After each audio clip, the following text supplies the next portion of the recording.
Hello, I'm Brian Fox. Welcome to I Hate Rock Music channel. And today I want to talk about the band NUTZ, spelled N-U-T-Z. And I first came across them because they actually used to play their first album on the radio. And I heard a couple tracks off it, and I went out and bought it. And of course, like a lot of records, that was 1974. So I was still a teenager.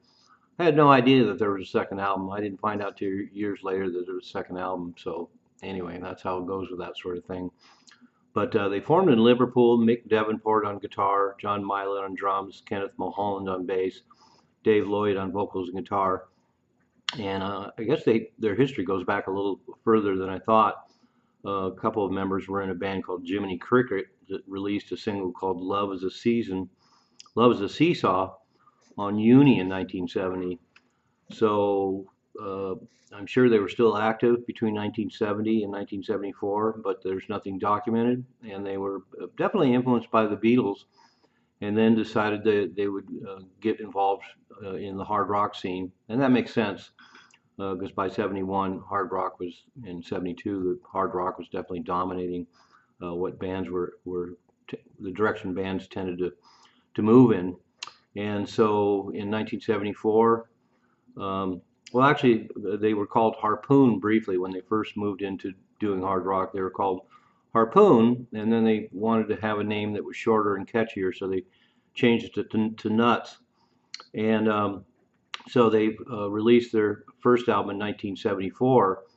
But as it turns out, they actually recorded 3/4 of a full album with Neil Slavin in Island Studios, and that whole session was scrapped. They just didn't really click with Neil Slavin, didn't really work out, and according to the band, they don't really know where any of the tapes are, but somewhere out there, there's almost a finished earlier version of the first NUTZ album, so that'd be pretty cool to hear. So 1974, the first NUTZ album came out. They opened for Queen for a UK tour, and seemed to get a lot of acclaim, and they should. The first album, it's got a couple of real incredible hard rock numbers, but a lot of ballads, but really great arrangements, great melodies, great harmonies, a lot of interesting things happening in them. Really, really cool band. I think if they'd had a little more focus, they might have been more successful.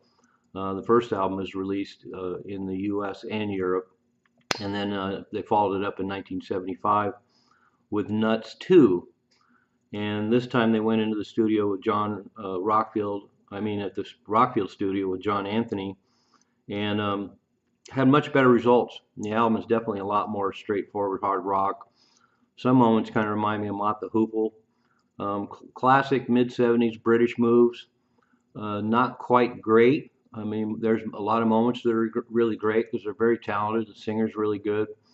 The harmony vocals are really good. The riffs are really good. The arrangements are good. It's really solid. So it's a really good listen. But not necessarily a band that's going to completely blow you away. They just didn't quite reach top tier. But a great band. I'm sure they were great live. There's a couple old Gray Whistle Test videos, which I'll post below, that show that they're pretty formidable live band. And I'm sure if you listen to them more, their material gets more impressive. But after that, of course, they moved into more of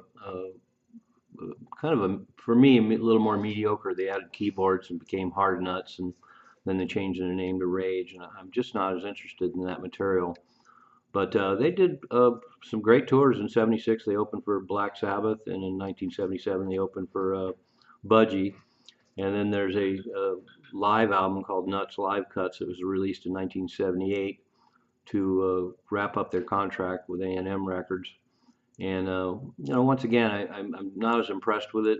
They added keyboards, and somehow I just like them better as a two-guitar band.